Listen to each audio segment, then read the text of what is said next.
안녕하세요. 이번 저널 미팅 발표를 맡은 석박통합과정 이상호입니다. 제가 발표할 논문은 Cross Individual Electrophysiological Signal Recognition in Clivia Biosensor via Domain Adaptation입니다.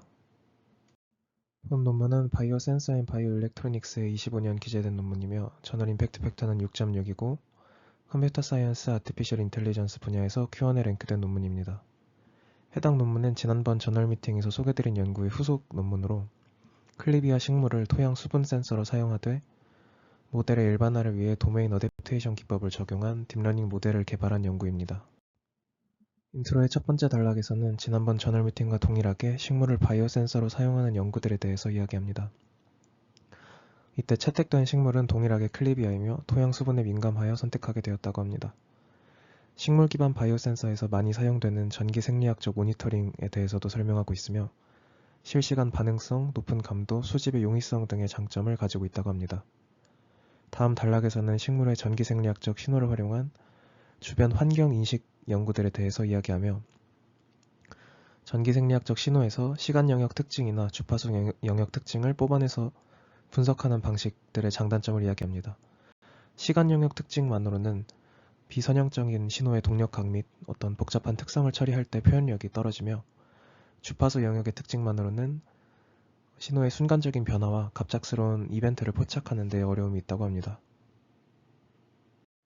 다음 단락에서는 머신러닝 알고리즘에 대해 이야기하며 다차원 및 비선형 특징을 추출하는 능력 덕분에 시간과 주파수 영역 특징을 동시에 처리할 수 있게 기존 연구에서 많이 사용되었다고 언급합니다.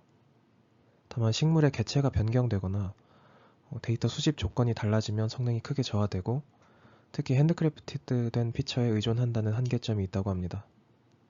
다음 단락에서는 딥러닝에 대해서 이야기하며 피처를 추출할 때 수작업이 필요하지 않고 비선형 신호 처리에 유리한 장점 덕분에 최근 식물 생체 신호 처리 분야에서 유망한 솔루션으로 떠오르고 있다고 말합니다. 이어서 CNN이나 LSTM 기반의 다양한 선행 연구들을 소개하는데 이러한 기존의 딥러닝 연구들은 대부분 데이터셋을 수집할 때 개체 간 변동성을 고려하지 않고 트레인과 테스트, 밸리데이션을 모두 같은 실험군에서 추출하였기 때문에 어떤 동일한 개체나 동일한 조건에서의 결과만 유의미한 즉 모델의 일반화 능력이 좀 떨어지는 한계점이 있었다고 합니다. 식물은 품종이 같더라도 개체 간의 연령이나 형태학적인 특성 혹은 생리적인 상태가 크게 다르기 때문에 실제로 신호를 뽑아봤을 때 개체 간의 큰 차이가 날 수 있다고 합니다. 실제로 해당 연구팀이 이전 논문에서 제안했던 플랜트넷의 검증 실험을 진행할 때 클리비아 개체 A로만 학습한 모델을 개체 B에 적용해 보았을 때 성능이 크게 저하되었다고 합니다. 따라서 저자들은 이러한 식물 신호 처리에서의 개체 의존성 문제를 해결하기 위해서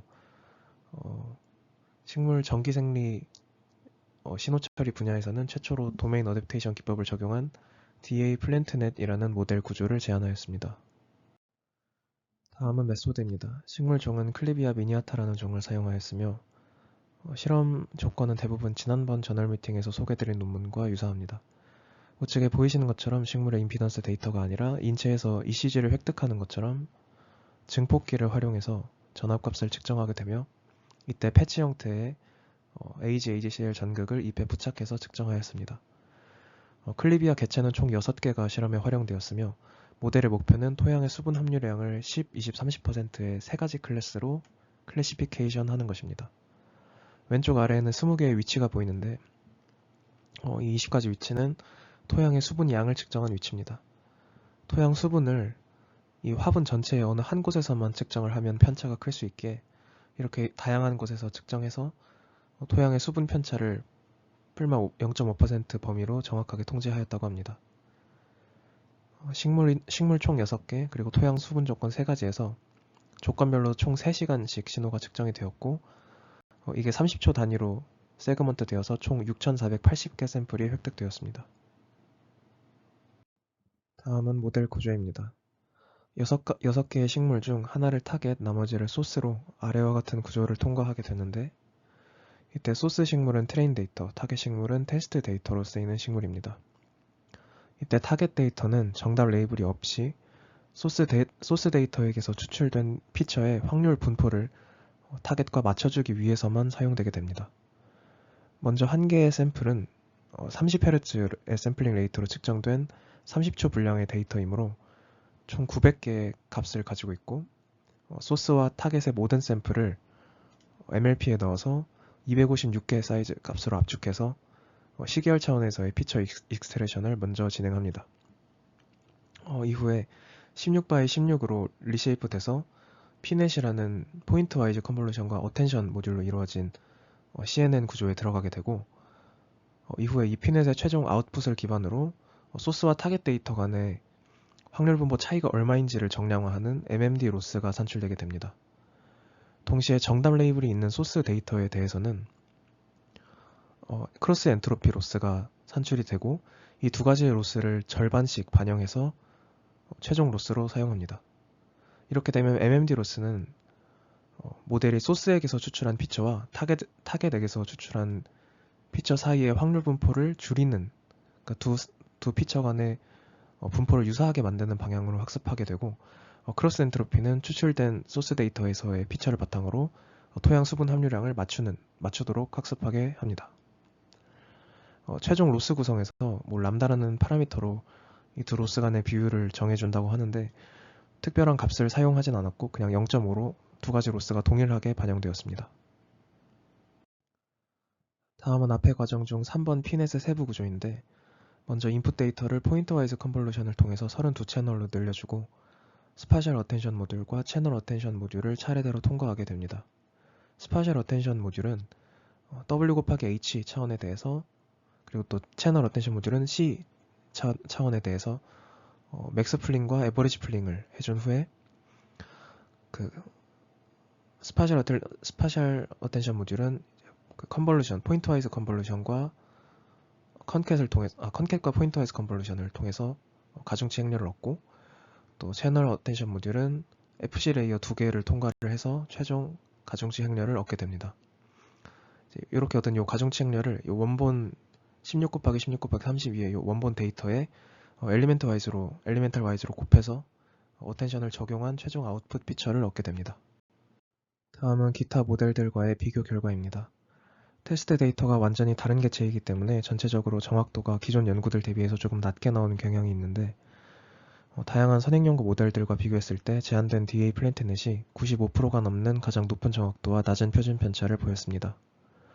또 이전 논문들에선 CNN 기반의 모델들 가지고만 비교를 하다가 이번에는 3번을 보면 VIT 비전 트랜스포머 모델도 비교 대상에 넣었는데 CNN 기반 모델들보다 성능이 좋은 모습입니다. 모델 4, 5, 6번은 모두 도메인 어댑테이션이 적용된 모델들인데 일반적인 모델들보다 훨씬 성능이 향상된 모습을 보였습니다. 하지만 식물 데이터의 특성에 맞게 튜닝한 논문의 DA 플랜트넷에 비하면 정확도가 낮은 모습입니다. 특히 저자들은 제한된 모델에서 FC 레이어보다 풀링 방식을 주력으로 사용하였기에 플랍수도 적고 경량화와 성능을 동시에 달성할 수 있었다고 이야기합니다. 다음은 어블레이션 스터디 결과입니다.